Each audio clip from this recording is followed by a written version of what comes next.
So happy. ఎందుకంటే యవనస్తులు నడిపించడం కార్యక్రమాలని అది నిజంగా సంఘానికి చాలా బలం.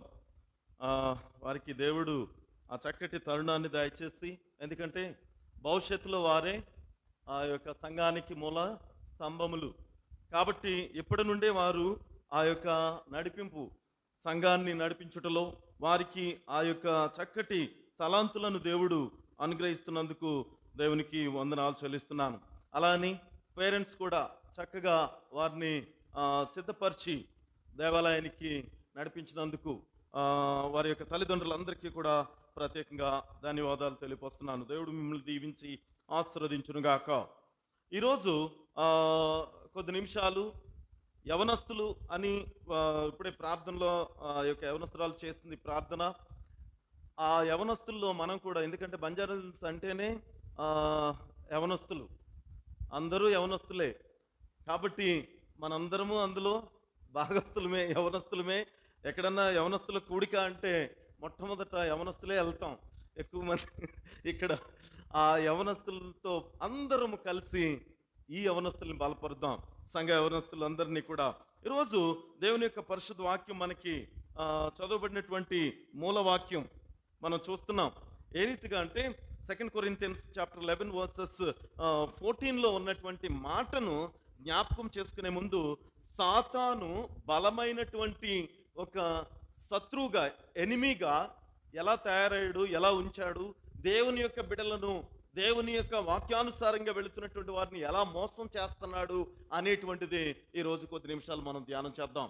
అదే 2 Corinthians chapter 11 verses 14. ఇది ఆశ్చర్యము కాదు, సాతాను తానే వెలుగుదూత వేషము ధరించుకొనుచున్నాడు. అది చాలండి. ఎందుకో తెలుసా? ఇది ఆశ్చర్యపడవలసిన విషయం కాదు ఇది. ఎందుకు? సాతానుడు తానే వెలుగుదూత వేషమును ధరించుకొనిచున్నాడు. ఆయన ఆ రీతిగానే ముందుకు నడిపిస్తున్నాడు, ఆ రీతిగానే మనలందరినీ కూడా మోసం చేస్తున్నాడు. మరి ముఖ్యంగా ఇందులో యవన బిడ్డలను ఎక్కువగా మోసపరుస్తున్నారు. ఎందుకు యవన బిడ్డలే అని మనం వారి గురించి చెప్తామంటే, ఆ వయస్సును బట్టి వారి యొక్క ఆ కోరికలను బట్టి వారు ఈ లోకంలో నడవటం అనేటువంటిది మనం చూస్తాం. యవన ప్రాయం చాలా విలువైనది, అలాగే చాలా సెన్సిటివ్గా ఉండేటువంటి ఆ సమయం, ఆ యొక్క ఆ టైం అంతా కూడా, యవన ప్రాయం అంతా కూడా. అలాంటి సమయంలోనే ఇక్కడ మనం నేర్చుకోవాల్సింది, ముఖ్యంగా యవన బిడ్డలతో పాటు ఇక్కడ చేరువచ్చిన విశ్వాసులందరము కూడా నేర్చుకోవాల్సింది ఏంటంటే, మోసపోయిన కొందరు అసలు అతడు ఉనికిలోనే లేడు. ఎవరు? వెలుగుదూత గురించి చెప్తున్న మాటలు అనమాట. చాలా మంది ఒక యవనస్తులకి ఉపదేశాలు అని మనకి ఎల్ఎన్జి వైటమ్ గారు ఇచ్చినటువంటి ఆ బుక్లో చెప్తున్నటువంటి మాట ఒకటి మీకు నేను తెలియపరుస్తున్నాను. మోసపోయిన కొందరు అసలు అతడు ఉనికిలో లేడని ప్రచారం చేస్తుండగా అతడు వారిని చెరపట్టి చాలా మట్టుకు వారి ద్వారా పనిచేస్తున్నాడు. తమ బలము క్రీస్తులో ఉన్నప్పుడు దైవ ప్రజలు తనపై గొప్ప శక్తి, ఆధిక్యము కలిగి ఉంటారని వారికన్నా సాతానుకే బాగా తెలుసు. ఎలాగా? ఎప్పుడైతే దేవుని వైపు ఉంటారో అప్పుడు వీరు చాలా బలంగా ఉంటారని మనకంటే కూడా ముందుగా సాతానుడికి బాగా తెలుసట. తెలియబట్టే ఏం చేస్తాడు? వెలుగుదూత వేషం వేసుకొని నేనే క్రీస్తుని,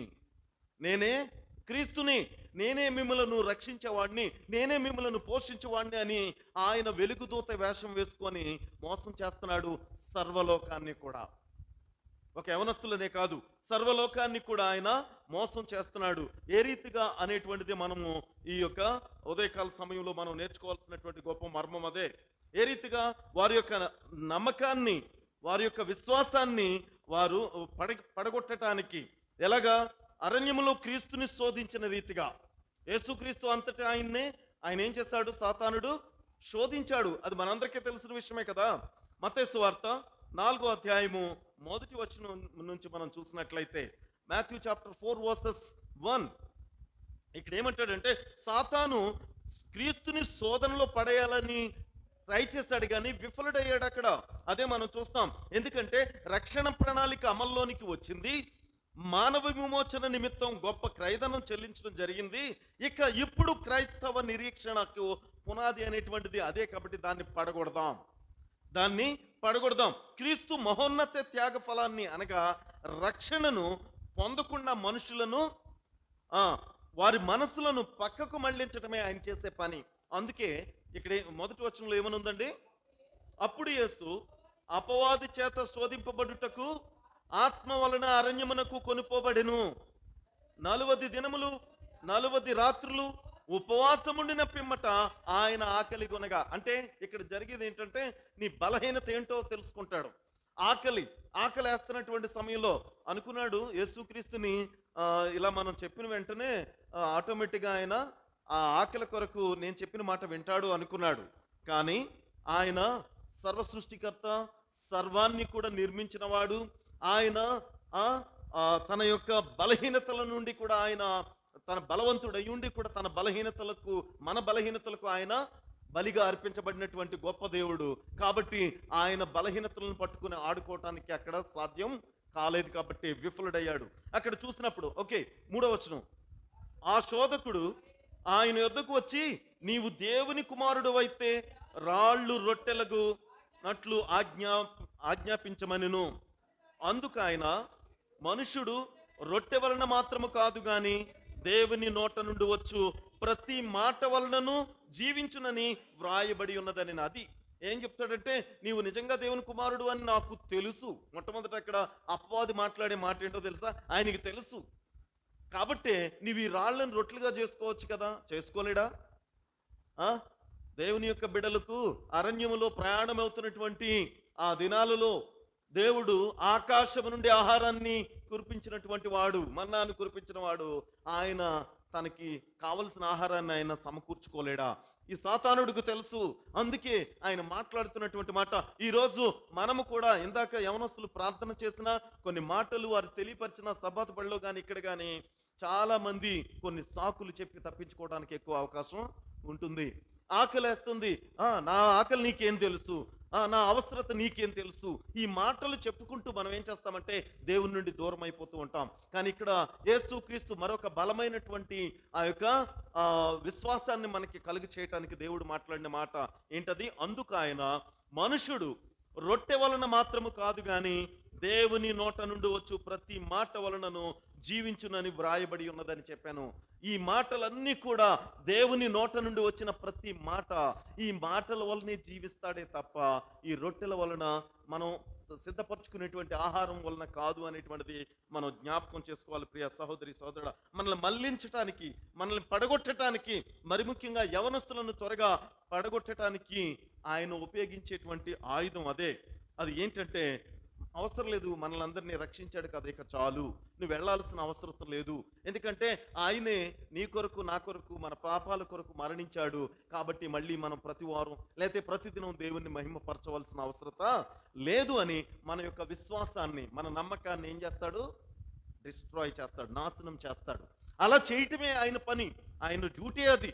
కాబట్టి యవన బిడ్డలుగా ముఖ్యంగా వారు, అలాగే మరొక విజ్ఞాపన ఏంటంటే ఇక్కడ ఇదే యువతకు వర్తమానాలు అనేటువంటి దాంట్లో ఎల్ఎన్జి వైటమ్ గారి ద్వారా వ్రాయబడినటువంటి మాట, మనం ప్రార్థనను అశ్రద్ధ చేయటం సాతానికి ఎంతో అండగా ఉంటుందట. ఎందుకంటే మనం ఏదైతే దేవునికి దగ్గర అవుతామో అవి చేయకుండా ఉండడమే కదా వాడికి కావలసినటువంటి పని. మన బిడ్డల్ని దేవుని సన్నిధిలో పనిలో పాలు పంచుకోవటం ఆయనకి ఇష్టం ఉండదు. కాబట్టి వారిని ఏదో ఒక ఆటంకం కలిగించి వారిని రానివ్వకుండా చేయటం. మన తల్లిదండ్రులుగా మనం కూడా మన బిడ్డల్ని దేవుని సన్నిధికి పంపకుండా ఉండటానికి ఏదో ఒక ఆశ చూపిస్తూనే ఉంటాడు. ఈరోజు నీ బిడ్డలు ఉద్యోగంలో చూడు ఎంత కోల్పోతున్నాడో, వెంటనే ఎక్కడో మనకి ఆ స్వార్థం మనకి కలుగుతుంది. కలగబట్టే ఆ ప్రార్థన నుండి దూరంగా వారిని ఉంచటం. అప్పుడు సాతాను చేసేటువంటి అబద్ధపు అద్భుతాలను ప్రజలు నమ్మటం జరుగుతుందట. ఈ చూడు, వారు దేవుని సన్నిధికి ప్రతి వారం అని నువ్వు దేవుని సన్నిధికి నడిపించావు, కానీ ఆ బిడ్డలు చూడు ఈరోజు ఆ డ్యూటీ చేసుకోవటం వలన ఎంత ఉన్నతంగా దీవించబడ్డారో. అప్పుడు ప్రజలందరూ ఏది నమ్ముతాం? ఖచ్చితంగా మనం అదే నమ్ముతాం. దేవుని సన్నిధికి వెళ్ళటం వల్ల మనం దేవునికే పరిచర్యలో పాలు పంచుకుని కానుకలేయాలి. అదే మన డ్యూటీకి వెళితే మన పనికి తగిన జీతం అక్కడ వారు ఇస్తున్నారు, అది మనం తెచ్చుకుంటాం. మనం బలంగా ఇంకొకరి మీద ఆధారపడవలసిన అవసరం లేదు, మనం బలంగా ఉండాలి. ఇదే నమ్మకంతో మనల్ని నడిపించడానికి ఆ అబద్ధపు బోధలన్నీ కూడా నమ్మేలాగా వారిని చేస్తాడు. అలాగే ఇంకొకటి ఏంటంటే క్రీస్తును శోధించటంలో ఏ ఉద్దేశాన్ని నెరవేర్చలేకపోయాడో, ఇందాక మనం చదివాం, ఇదే మత్తయి సువార్త 4:1 నుంచి చదివారు కదా. ఆయన శోధించుట్లో వాడు కోల్పోయినటువంటిది ఏదైతే ఉందో అది మానవుడి ముందు మోసపూరిత శోధనల్ని ఏర్పాటు చేయటం ద్వారా దాన్ని సాతానుడు సాధిస్తున్నాడు. అది ఎవరి వలన? క్రీస్తు దగ్గర ఓడిపోయాడు, కానీ ఇప్పుడు ఎవరి దగ్గర విన్ అవుతున్నాడు? ఆయన బిడ్డలైనటువంటి మనందరి దగ్గర కూడా ఆ శోధనల్ని మనకి తెలియపరుస్తూ, మనల్ని శోధిస్తూ మన దగ్గర విజయాన్ని సాధిస్తున్నాడు. ప్రియ సహోదరి సహోదరులారా, ముఖ్యంగా యవన బిడ్డలారా, మనము నేర్చుకోవాల్సింది అదే. ఈ యొక్క 4వ వచనంలో చెప్పబడిన మాట, అందుకు ఆయన మనుష్యుడు రొట్టె వలన మాత్రము కాదు గాని దేవుని నోట నుండి వచ్చు ప్రతి మాట వలన జీవించనని వ్రాయబడి ఉన్నదని. ప్రతి ఒక్కరము కూడా తెలుసుకోవాల్సిన గొప్ప మర్మం అదే. దేవుని నోట నుండి వచ్చు మాట వలన మాత్రమే. కాబట్టి ఈ లోక సంబంధమైనటువంటి వాటిని బట్టి నీవు జీవించబడవు, ఈ లోక సంబంధమైనటువంటి వాటిని బట్టి నీవు ఆశీర్వదించబడవు అనేటువంటిది జ్ఞాపకం చేసుకోవాలి. మరొకటి ఏంటంటే, అతడు కొన్నిసార్లు అందమైనటువంటి ఆ యొక్క యువకుల రూపంలోనూ, అలాగనే అందమైనటువంటి ఒక నీడ రూపంలో కూడా వచ్చి మనల్ని చాలా మంది వ్యాధిగ్రస్తుల్ని వీళ్ళని స్వస్థపరుస్తున్నానని చెప్పి వారి దగ్గర ఈ యవనస్తుల్ని ఎక్కువ ఆకర్షించడానికి వారితో, అవును పాస్టర్ గారు, ఆ సేవకుడు వచ్చి వారికి కలిగినటువంటి దీర్ఘకాలమైనటువంటి వ్యాధిని నయం చేశాడు కాబట్టే వారికి, మరి అలాంటి ఆ సేవకుడు అలాంటి అద్భుతాలు మన దగ్గర జరగనప్పుడు మరి అదే కదా నిజమైనటువంటి దైవభక్తి అనేటువంటిదిగా చూస్తాడు. నేను చాలాసార్లు ఈ విషయంలో మీకు తెలియపరిచాను. అపవాది బలహీనుడా? అపవాదికి అద్భుతాలు చేయటం రాదా? ఆలోచిస్తే అపవాది యొక్క మొదటి స్థానం ఎక్కడది? ప్రధాన దేవదూత. గుడ్. ప్రధాన దేవదూత అంటే అర్థం ఏంటంటే ఇంచుమించుగా, అందుకే ఆయన పోల్చుకున్నటువంటి పోలిక కూడా అదే. సర్వోన్నతునికి, మహోన్నతునికి సమానంగా ఎంచుకున్నాడు. అంటే చాలా అద్భుత కార్యాలు వాడు చేస్తాడు. అలా చేయటం ద్వారా ఏం చేస్తాడంటే దేవుణ్ణి తగ్గించడం, దేవుణ్ణి కించపరచడం, దేవునికి విలువ లేనటువంటి స్థితి చేయాలనేటువంటి ఆలోచనతోనే ఉంటాడు. కాబట్టే చాలా అద్భుత కార్యాలు ఆ యొక్క అపవాది కూడా చేయగలడు. వాటిని చూసి చాలా మంది యవనస్తులు కానీ లేక విశ్వాసులుగా మనందరము కూడా పడిపోయే పరిస్థితులు ఉంటాయి. కాబట్టి ప్రియ సహోదరి సహోదరులారా, అది ఏది శాశ్వతమైనటువంటిదో, ఏది మనకి ఉపయోగకరమైనదో, అందుకే ఆ యవనస్తులు ఏం చేస్తారో తెలుసా? ఏమంటాడండి, అలా వచ్చినటువంటి వారు, అలా స్వస్థపరిచిన వారిని చూసి వారినే దేవుడిగా ఆరాధించటం. ఆ పాస్టర్ గారండి, ఆయన చెయ్యి వేసి ప్రార్థన చేశాడంటే సంపూర్ణ స్వస్థత. ఆ పాస్టరే. ఎవరిని పూజిస్తున్నారు ఇప్పుడు? పైన ఆకాశం అందే కానీ, కింద భూమి అందే కానీ, భూమి కింద నేల అందే కానీ ఏ రూపాన్ని చేసుకొనకూడదు, సాగిలపడకూడదు, పూజించకూడదని దేవుని యొక్క వాక్యం చెప్తే, ఈ యవనస్తులు కానీ ఈ యొక్క విశ్వాసులు కానీ చేస్తున్న పని ఏంటంటే, వారు ఆ సేవకుడు లేక ఆ యొక్క సంఘ పెద్ద పేరు, ఆ పేర్లు పెట్టి వారే వారే వారే తప్ప దేవునికి ప్రాధాన్యత అక్కడ ఇవ్వటం లేదు. కాబట్టి ప్రియ సహోదరి సహోదరుడా, యవనస్తుడా, దేవునిపై ఆధారపడటం నేర్చుకో. ఎందుకంటే దేవుని యొక్క పరిశుద్ధ వాక్యం మనకి చాలా స్పష్టంగా తెలియపరచబడుతుంది. విలాప వాక్యములు 3వ అధ్యాయము, విలాప వాక్యములు 3వ అధ్యాయము 27వ వచనం. విలాప వాక్యములు 3వ అధ్యాయము 27వ వచనం.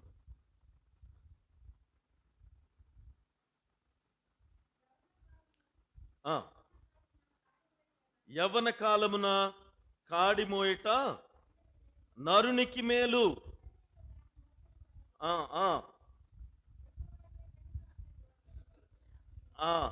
ఒంటరిగా కూర్చుడి మౌనముగా ఉండవలను. చూడండి, ఇక్కడ ఈ విషయం చాలా స్పష్టంగా, ఒక యవ్వన కాలమందు, యవ్వన కాలమున కాడిమోయట నరునికి మేలు.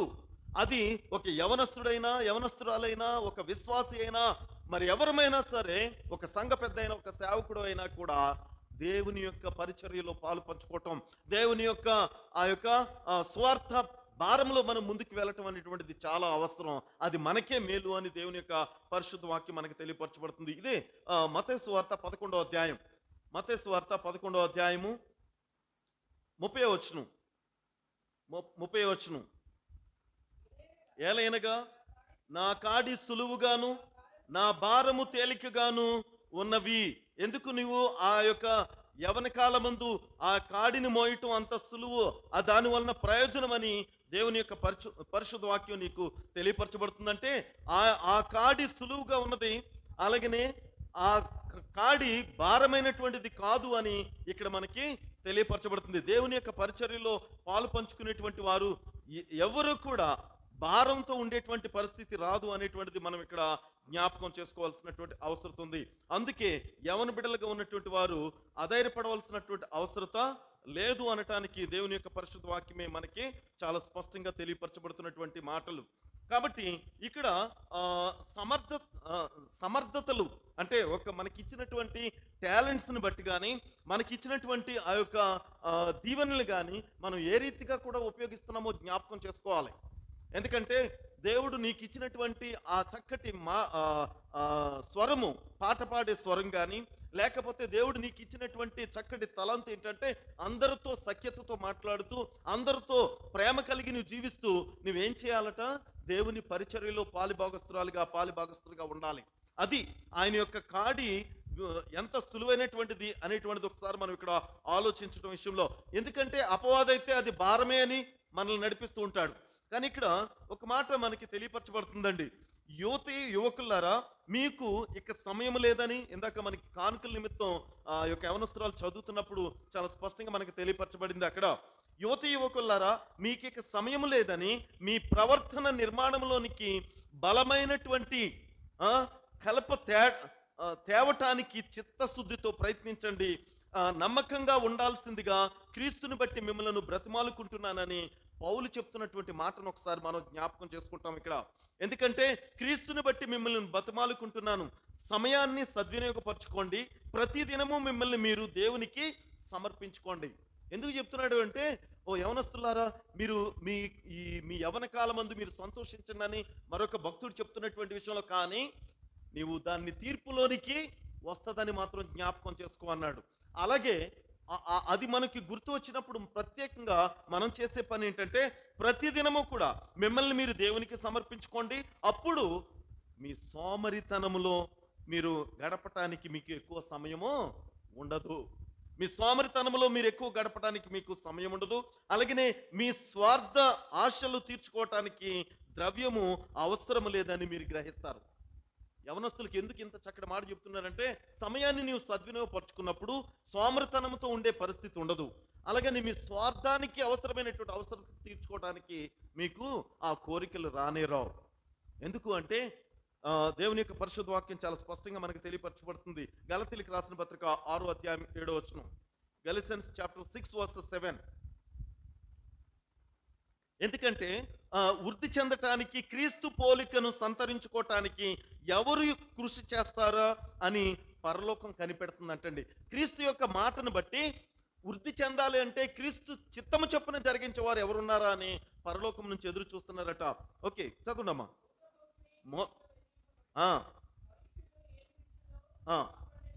ఆమేన్. ఎందుకు తెలుసు? ఇక్కడ మనం అనుకోవచ్చు ఎవరినో మోసం చేస్తున్నామని, మనమే మోసపోతామని మనకు తెలియాలి. దేవుడు వెక్కిరించబడ్డ ఎప్పటికీ కూడా దేవుడు నిన్ను నిర్మించింది, దేవుడు నిన్ను స్థిరపరుస్తున్నటువంటిది ఆయన మహిమపరచడానికి, ఆయన బిడ్డలుగా నీవు దీవించబడటానికి. కానీ మనం మోసం చేస్తాం. ఎలాగంటే ఎవరినో, లేకపోతే ఏదో అక్కడ అవసరం లేని మాటలు కూడా మాట్లాడుకుంటాం, అవసరం లేని పనులు కల్పించుకొని దేవుని నుండి మనం దూరం అవుతూనే ఉంటాం సోమరితనం కోసం.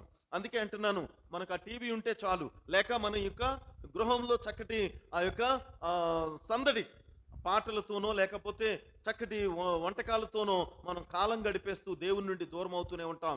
కాబట్టి మోసపోకడి. ఎందుకంటే దేవుడు వెక్కిరించబడడు అక్కడ.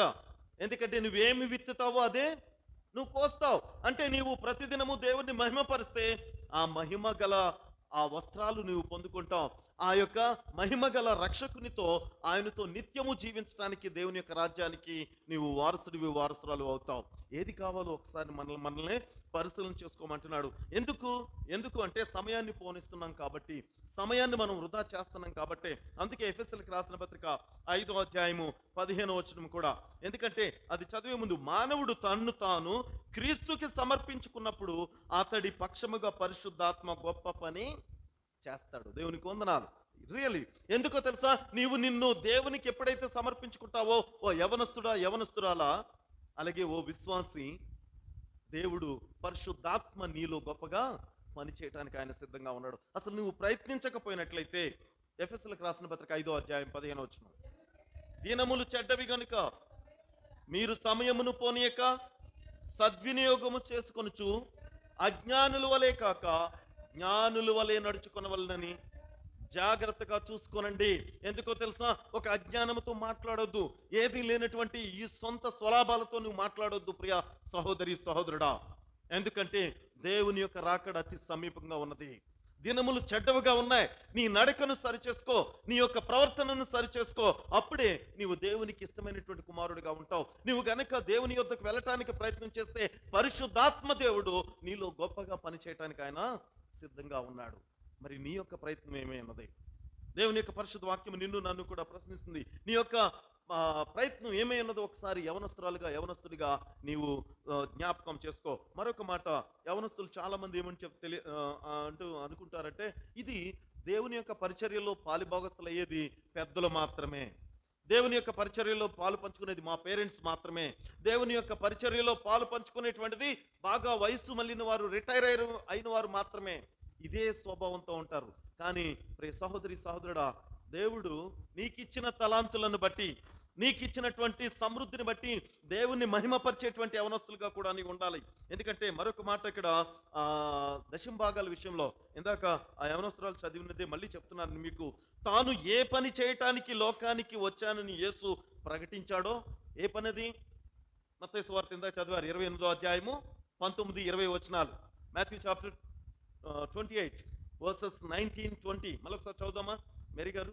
అమ్మా, మాథ్యూ చాప్టర్ 28 verses 19-20. కాబట్టి మీరు వెళ్ళి సమస్త జనులను శిష్యులుగా చేయుడి. ఏం పని? ఒక నిమిషం అండి. ఏ పని అంటే ఆయన ఈ లోకానికి వచ్చి చేసింది? మత్తయి సువార్త 28:19 వచనం. కాబట్టి మీరు వెళ్ళి సమస్త జనులను నా శిష్యులుగా చేయండి. ఎందుకంటే సకల రాష్ట్రాలకి సువార్త ప్రకటింపబడాలి. అది ప్రకటింపబడాలంటే ఎలాగది? దాని యొక్క మూలం ఏంటి? ఆ ప్రకటన చేయటానికి కావలసినటువంటి అనేకమైనటువంటి అవసరతలు ఉన్నాయి. ఫిజికల్గానే కాకుండా ఇందాక చెప్పినటువంటి ఫైనాన్షియల్గా కూడా చాలా అవసరమైంది. కాబట్టి మనం ఇచ్చేటువంటి దశంభాగాలు కానీ, దేవుడు మనకిచ్చిన ఆ మేలును బట్టి మనం ఇచ్చేటువంటి కృతజ్ఞత కానుకలు కానీ, మనం ఇచ్చేటువంటి ఆ యొక్క పుట్టినదిన కానుకలు కానీ సమస్తము కూడా దేవుని యొక్క పరిచర్య కొరకు చాలా బలంగా వాడబడుతుంది. కాబట్టి ఆయన అంటున్నాడు, తాను ఏ పని చేయటానికి లోకానికి వచ్చానని యేసు ప్రకటించాడో ఆ గొప్ప సేవను ఆయన తన అనుచరులకు అప్పగించాడు. ఆయన మన శిరస్సుగా క్రీస్తు ఈ రక్షణ కార్యంలో నేతృత్వం వహిస్తున్నాడు. నా ఆదర్శాన్ని అనుసరించమని ఆయన మనల్ని ఆదేశిస్తున్నాడు. ఆయన ఏదైతే పాటించాడో అదే అనుసరించమని నీకు నాకు మనందరికీ కూడా ఆయన బోధిస్తున్నాడు. అది ఒక మాదిరి జీవితం. యేసుక్రీస్తు మనందరికీ బోధించిన రీతిగా మనం పాటిస్తూ మన బిడ్డలకి కూడా మాదిరి జీవితాన్ని బోధించాలి. చాలాసార్లు సబ్బాతు బడిలో బోధిస్తూనే ఉంటారు. అందులోకి మిషన్ రీడింగ్లో మరి ఎక్కువ.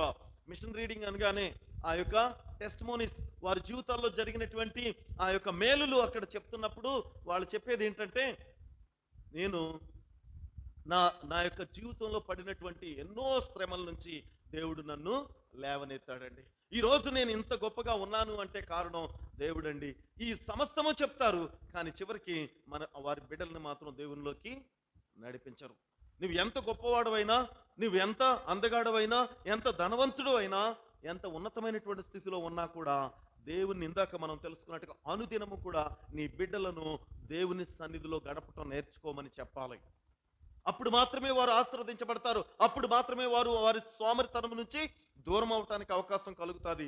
కాబట్టి నీ బిడ్డల్ని నీవు ఎలాగా పెంచుతున్నావో, సామెతలో మనం చూస్తాం కదా, బాలుడు నడవవలసిన త్రోవానికి నేర్పు అంటాడు. నీ బిడ్డలకి ఏ విధంగా నడవాలో నేర్పకపోతే రేపొద్దున తప్పిపోయిన తర్వాత నువ్వు నేను బాధపడి ప్రయోజనము లేదు ప్రియ సహోదరి సహోదరులారా. కాబట్టి ఈ సత్యాన్ని అన్ని జాతుల భాషల ప్రజలకు అందించాల్సి ఉన్న సాతాను శక్తిని ప్రతిఘటించాల్సినటువంటి అవసరం ఉంది.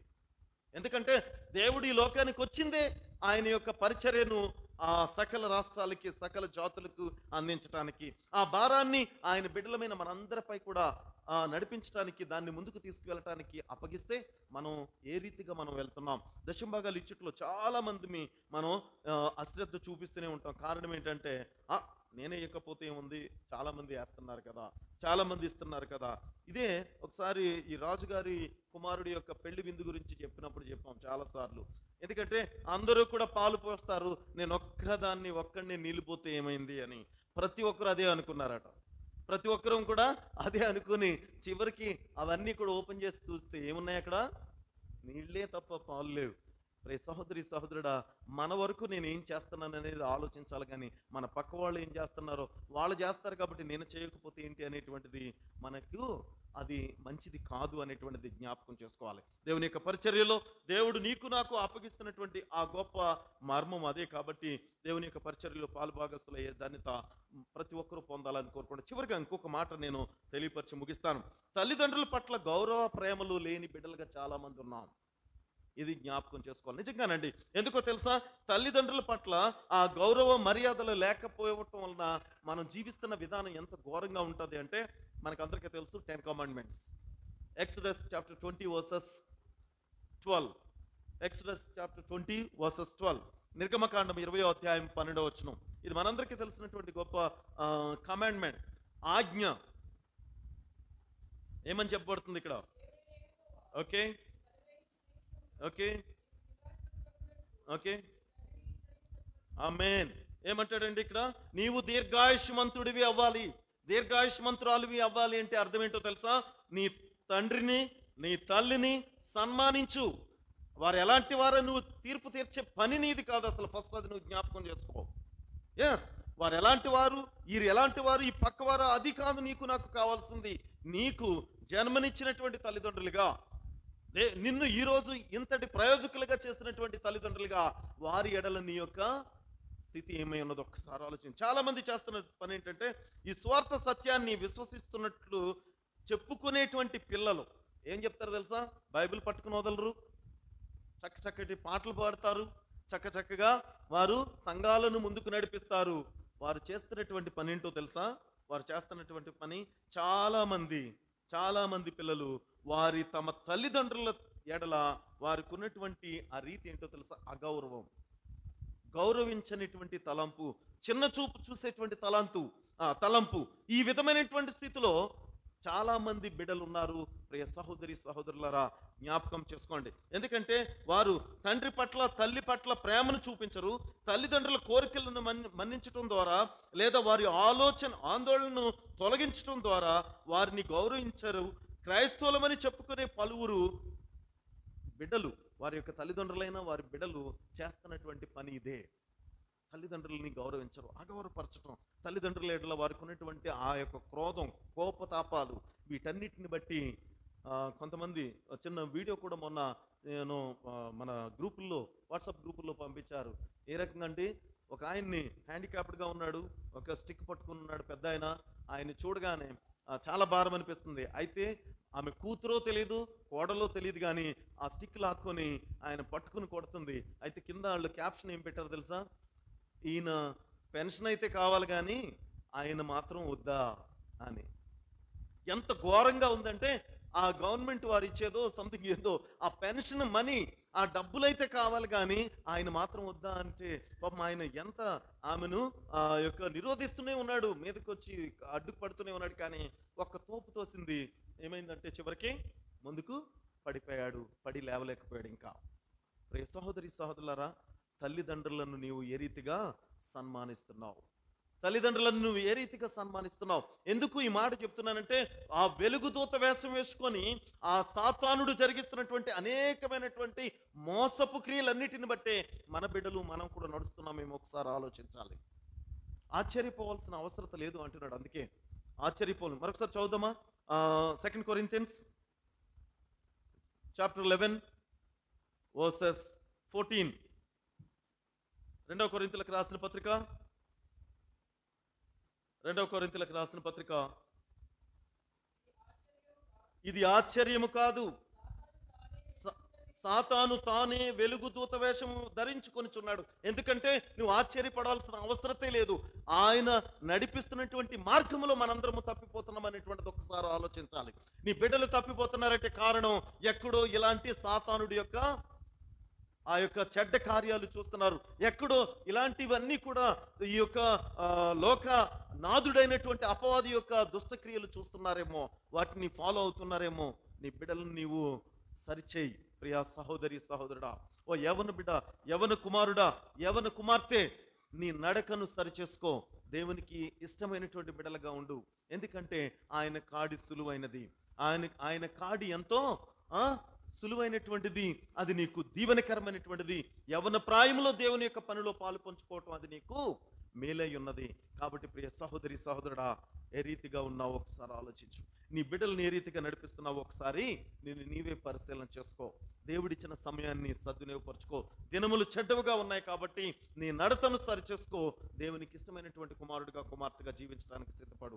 అటు ధన్యత దేవుడు ఈ యొక్క మధ్యాహ్న సమయం అందు ఇక్కడ చేరవచ్చిన మనందరికీ, మరి ముఖ్యంగా యవన బిడ్డలకు దేవుడు అనుగ్రహించాలని కోరుకుంటూ ఈ కొద్ది వాక్యాన్ని నేను ముగిస్తున్నాను. దేవుడు మిమ్మల్ని దీవించి ఆశీర్వదించును గాక.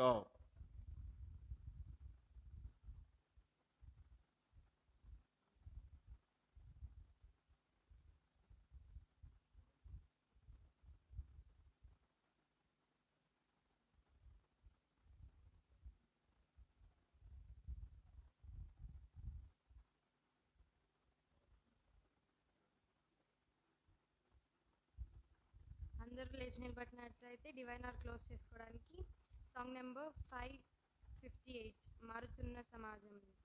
558 సాంగ్ నెంబర్, పెద్ద సాంగ్స్ బుక్ నుంచి 558 సాంగ్ నెంబర్.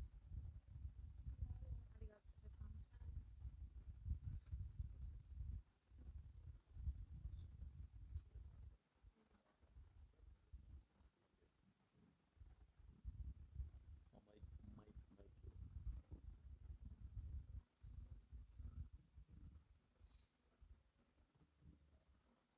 ఓకే, దయచేసి అందరూ కూడా జాయిన్ అవ్వాల్సిందిగా మనం చేస్తున్నాను. ఈ పాట పాడుతుండగా యవన బిడ్డలు బలపరచుట కొరకు దేవుడు వారి జీవితాలను దేవుడు ఆశీర్వదించులాగిన సాంగ్ నెంబర్ 557 మారుచున్న సమాజంలో మారని యువకులు లేవాలి.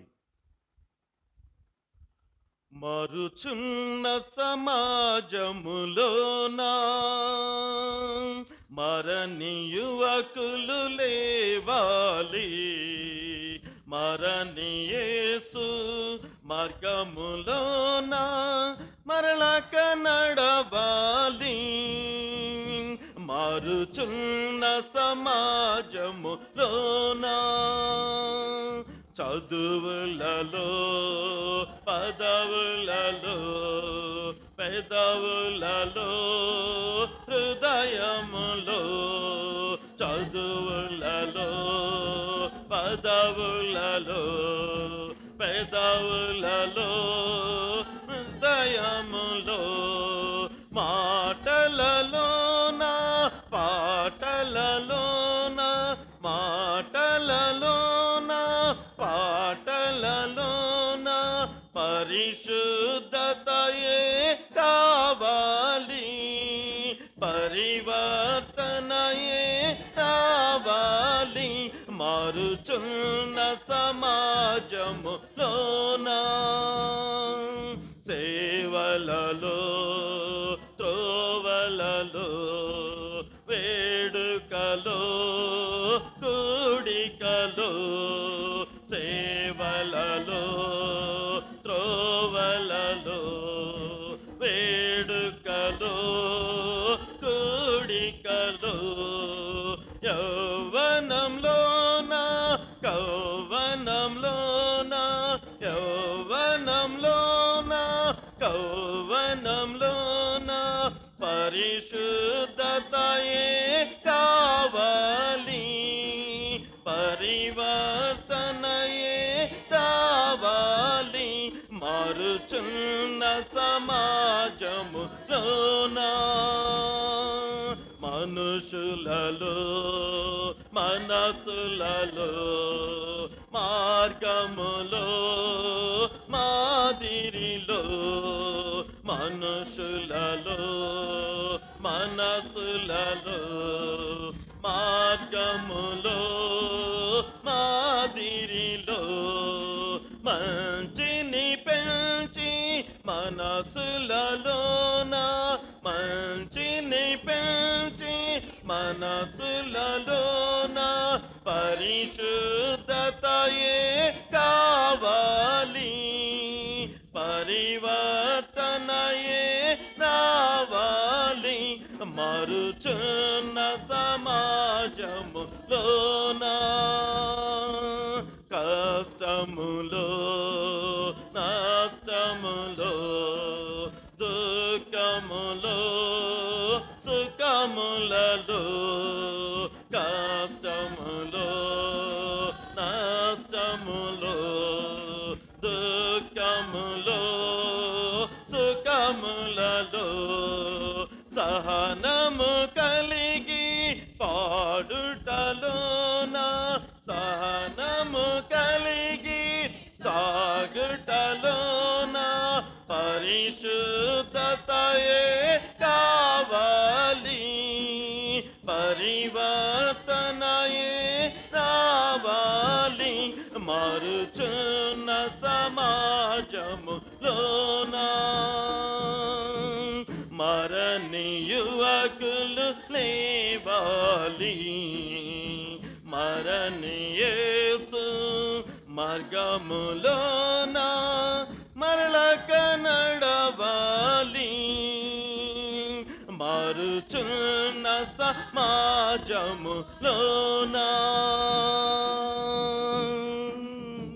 Praise the lord.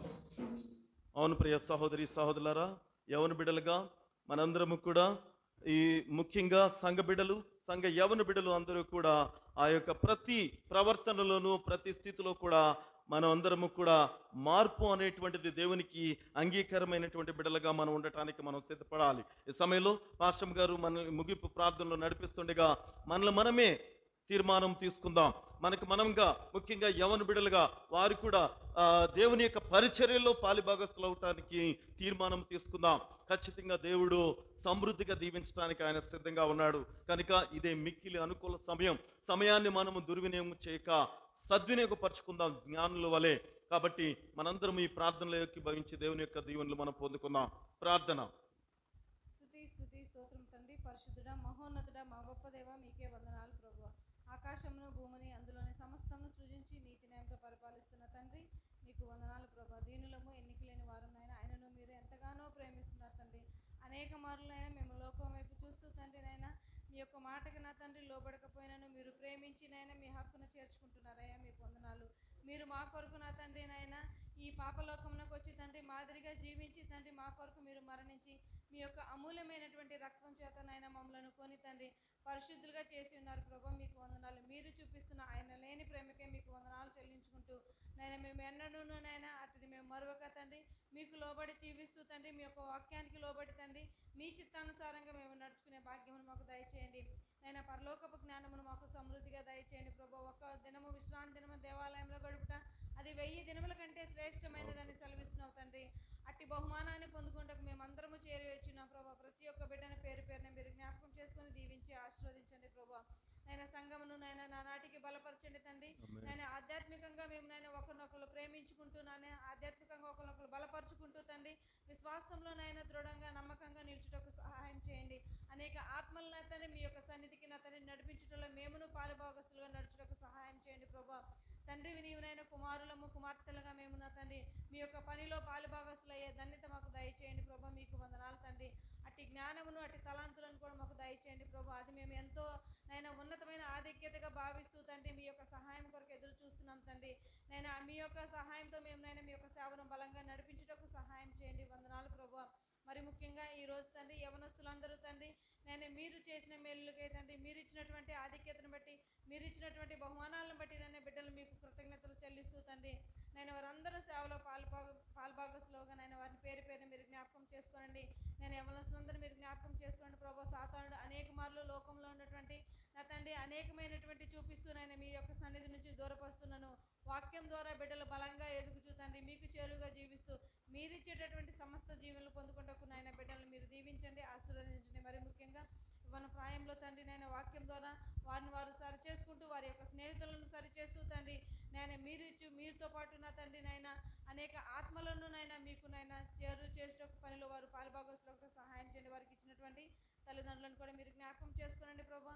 నాయన తల్లిదండ్రులైన బిడ్డలను ఇంకనూ ఆధ్యాత్మికంగా పెంచుటకు కావాల్సినటువంటి నాయన మర్మములను బిడ్డలకు బయలుపరచండి, ఓర్పును సహనమును దయచేయండి ప్రభా. ఇంకనూ తండ్రి నాయన వాక్యం ద్వారా బిడ్డలను స్థిరపడటకు సహాయం చేయండి. బిడ్డలు చదువుతున్న చదువుల్లో మీరు తోడుగా ఉండండి ప్రభా. నిన్ను నమ్మిన బిడ్డలు, నీ యొక్క పనిలో నడుస్తున్న బిడ్డలు ఇలాగుంటారని వీరిని బట్టి అనేక ఆత్మలు, అనేక బిడ్డలు యవనస్తులు మీ యొక్క సన్నిధికి వచ్చేటకు వీరిని మూల స్తంభాలుగా నిలుపుకోనండి ప్రభా. బిడ్డలకు కావాల్సినటువంటి జ్ఞానమునైనా సమృద్ధి ఆశీర్వాదాలు బిడ్డలకు దయచేయండి, మంచి ఆరోగ్యం దయచేయండి, మంచి నా తండ్రి తలాంతులను దయచేయండి ప్రభా. ప్రతి పనిలో బలంగా పనిచేయటకు బిడ్డలకు సహాయం చేయండి ప్రభా. అదేవిధంగా చిన్న బిడ్డలను కూడా మీరు జ్ఞాపకం చేసుకోనండి ప్రభా. చిన్న ప్రాయం నుంచి నా తండ్రి నాయన మీ యొక్క నామానికి మహిమకరంగా బిడ్డలు జీవిస్తూ చక్కటి ఆరోగ్యాన్ని పొందుకొని తండ్రి మీ యొక్క పనిలోనూ నైనా మీ యొక్క సన్నిధిలో ఒలీవ మొక్కల వల్లే బిడ్డలు నా తండ్రి ఎంతో సంతోషంగా పెరుగుటకు సహాయం చేయండి ప్రభా. సంఘమును బలపరచండి నైనా. సంఘంలో ఉన్నటువంటి పెద్దలను మీరు జ్ఞాపకం చేసుకోనండి. వారు ఎంతో నా తండ్రి నైనా కమిట్మెంట్తో మీ యొక్క సేవలు నడుస్తుండగా వారికి కావాల్సినటువంటి ఆరోగ్యమును బలమును నైనా సమృద్ధి దీవుల బిడ్డలకు దయచేయండి. మీ యొక్క సేవను ఇంకా బలంగా నడిపించుటకు నైనా మీరే సహాయం చేయండి. సంఘంలో అనారోగ్యంతో బాధపడుతున్న వారిని మీరు జ్ఞాపకం చేసుకోనండి ప్రభా. మరి ముఖ్యంగా సౌభాగ్యలక్ష్మి గారిని మీరు జ్ఞాపకం చేసుకోనండి. ఆ బిడ్డను మీరు ముట్టండి, స్వస్థపరచండి, మంచి ఆరోగ్యం దయచేయండి ప్రభా. నేను నీ యందు నమ్మికించు వారికి ఏ కొదువ లేదని సెలవిస్తున్నావు తండ్రి. అట్టి విశ్వాసంతో నా తండ్రి మేమందరము నైనా బిడ్డ తరపున వేడుకొంచున్నాం తండ్రి. ప్రార్థన అంగీకరించి ఆ బిడ్డకి సంపూర్ణ స్వస్థతను, మంచి ఆరోగ్యం, బలమును పొందుకొని మీ యొక్క సన్నిధిలో మీ సాక్షిగా నిలుచుటకు సహాయం చేయండి. వారికి ఇచ్చినటువంటి కుమార్తెను కుమారుని కూడా మీరు జ్ఞాపకం చేసుకునండి. బిడ్డలు యవ్వన ప్రాయంలో తండ్రి నైనా అనుభవం లేక ఎంతో ఆందోళన చెందుతుండగా తండ్రి బిడ్డలకు మీరే తోడుగా ఉండి నైనా మీరే తండ్రిగా ఉండి బిడ్డలను ఆదరించండి నైనా. వారు ఏ విధంగా నడుచుకోవాలో తండ్రి మీరే వారికి బయలుపరిచి వారి చేయి పట్టి మీరు నడిపించండి ప్రభా. కుటుంబాన్ని నైనా దీని దినము ఆశీర్వదించండి ప్రభా నాయన. అదేవిధంగా తండ్రి నైనా దేవుని నమ్మిన కుటుంబం ఇలాగుంటారని వారందరూ మీ సాక్షులుగా నడుచుటకు సహాయం చేయండి. అదేవిధంగా సంఘంలో ఎందరైతే నైనా ప్రార్థనా సహాయం కోరిన వారు కూడా మీరు జ్ఞాపకం చేసుకొని వారి అవసరాలు తీర్చండి. మరి ముఖ్యంగా సునీత గారిని మీరు జ్ఞాపకం చేసుకోండి. బిడ్డ ఎంతో నా తండ్రి భారభరితంగా నైనా ప్రార్థన చేస్తుండగా తండ్రి ఆ బిడ్డకున్న అనారోగ్యాన్ని తీసివేయండి, ఆ యొక్క బలహీనతను తీసివేయండి, ఆ జ్వరాన్ని తీసివేయండి, మంచి ఆరోగ్యమును బలము నా బిడ్డకి దయచేయండి ప్రభా. మీకే వందనాలు తండ్రి. నేను సమృద్ధి బలంతో నా తండ్రి మీ యొక్క సన్నిధిలో ఇంకనూ మీ సాక్షిగా నడుచుటకు కృప చూపించండి ప్రభా. అనేక మంది ప్రార్థనా సహాయం కోరుతున్నారు ప్రభా. మేము ఎవరైనా మర్చిపోయింటే దయతో మమ్మల్ని క్షమించి వారందరినీ మీరు పేరు పేరున జ్ఞాపకం చేసుకొని బిడ్డకి కావాల్సినటువంటి దీవెనలు దయచేయండి తండ్రి. మీ యందు నడుస్తూ తండ్రి మీ యందు నమ్మకంగా ఉన్న వారికి ఏ కొదువ లేదు కనుక తండ్రి ప్రతి బిడ్డ మీ యొక్క సన్నిధికి వచ్చి తండ్రి మీలో ఫలించే భాగ్యమును దయచేయండి. మరి ముఖ్యంగా నన్ను నా కుటుంబాన్ని మీరు ప్రత్యేకంగా జ్ఞాపకం చేసుకోనండి. ఇంకనూ నా తండ్రి నైనా ఆధ్యాత్మిక జీవితంలో బలపడుతూ తండ్రి మీ యొక్క సేవలో నైనా శక్తి వంచన లేకుండా పని చేయటకు నైనా మాకు సహాయం చేయండి ప్రభా. మమ్మల్ని మేము తగ్గించుకుంటూ ఎల్లవేళల తండ్రి మీ యొక్క పనిలోనైనా బలంగా మేము వాడబోటకు కృప చూపించండి. నేను ఎగ్జామ్ రాసిన ప్రతి బిడ్డను నైనా 10th క్లాస్ ఇంటర్మీడియట్ నా తండ్రి వారందరికీ మీరు తోడుగా ఉండి చక్కటి ఉత్తీర్ణతను బిడ్డలకు దయచేయండి ప్రభా. నేను క్రీస్తు బిడ్డలు ఇలాగుంటారని, క్రీస్తు సంఘం ఇలాగుంటుందని ప్రతి ఒక్కరు నా తండ్రి నేర్చుకొని తండ్రి మీ చెరువుకు వచ్చటకు మేము సాక్షులుగా నిలిచే భాగ్యం దయచేయమని ఇప్పటివరకు జరిగిన కార్యక్రమాలు మీరు తోడుగా ఉండి మీకు మహిమకరంగా నీ ప్రియబిడ్డలను మా అందరికీ అది దీవెనకరంగా జరిగించారు ప్రభా. మీకు వందనాలు నైనా. యవనస్తులు నైనా ఏ విధంగా సిద్ధపడాలో, ఈ లోకంలో ఇచ్చినటువంటి బహుమానాలు తల్లిదండ్రులను ఏ విధంగా గౌరవించాలో, పరలోకపు తండ్రిని ఏ విధంగా నా తండ్రి నైనా మహిమపరచాలో, పరలోకపు తండ్రికి ఏ విధంగా దగ్గరగా జీవించాలో, నడతలను సరిచేసుకోవాలో మీరు మాతో మాట్లాడినందుకు మీకు వందనాలు చెల్లించుకుంటూ ఇలాంటి అనేకమైన వర్తమానాల ద్వారా మేము విశ్వాసంలో బలపడటకు సహాయం చేయండి నైనా. మీ యొక్క సేవకుని మీరు మెండుగా దీవించి ఆశీర్వదించి మంచి ఆరోగ్యం దయచేసి మీ సేవలు ఇంకా బలంగా ఘనంగా వాడుకోనమని మేము నా తండ్రి తెలిసి తెలియక ఇప్పటి వరకు నా తండ్రి మీకు అయోగ్యంగా జీవించడం మమ్మల్ని క్షమించి నేను మీ చిత్తానుసారంగా నడుస్తూ మీ యొక్క నామానికి మహిమకరంగా మేము నేను మా యొక్క జీవితాలను మలుచుకుంటూ సహాయం చేయమని మీరే మహిమ గంట ప్రభావాలు ఎలవేళ్ళలో పొందుకుంటూ విశ్రాంతి దిన దీవులు మాకు సమృద్ధిగా దయచేయమని, మీ కాపుదల మీ భద్రత మీ యొక్క సంరక్షణలో మేము ఎదుగుటకు సహాయం చేయమని మమ్మల్ని మేము తగ్గించుకుంటూ మీ యొక్క నామాన్ని హెచ్చిస్తూ త్వరలో రానైనా యేసు నామమున పెట్టి అడిగి వేడుకొని ప్రార్థన చేయుచున్నాను తండ్రి. ఆమేన్. పరలోకమందున్న మా తండ్రి, మీ నామం పరిశుద్ధపరచబడును గాక, మీ రాజ్యము వచ్చును గాక, మీ చిత్తం పరలోకమందు నెరవేరినట్లు భూమి యందు నెరవేరును గాక. మా అనుదిన ఆహారం మాకు నేడు దయచేయండి. మా రుణస్తులు మేము క్షమించే ప్రకారం మా రుణములను మీరు క్షమించండి. మమ్ము శోధనలోకి తేక కీడు నుండి తప్పించుము. రాజ్యము శక్తియు మహిమయు నిరంతరము నీవే ఉన్నావు తండ్రి. ఆమేన్. మన తండ్రి అయిన దేవుని యొక్క ప్రేమయు, కుమారుని యొక్క కృపయు, పరిశుద్ధాత్మక అన్యోన్య సహవాసము ఇక్కడ చేరి ఉన్న మనందరిపైనను, ఆయా ప్రాంతాల్లో ఆయన్ను స్తుతిస్తున్న బిడ్డల పైనను, అనారోగ్యముతో బలహీనతతో బాధపడుచు ఆయన యొక్క సహాయం కొరకు ఎదురు చూస్తున్న బిడ్డల పైనను, మరి ముఖ్యంగా ఈ యొక్క ప్రపంచమంతయు ఉన్నటువంటి యవన బిడ్డల పైనను ఇప్పుడును ఎల్లప్పుడును సదాకాలము తోడయుండును గాక. ఆమేన్.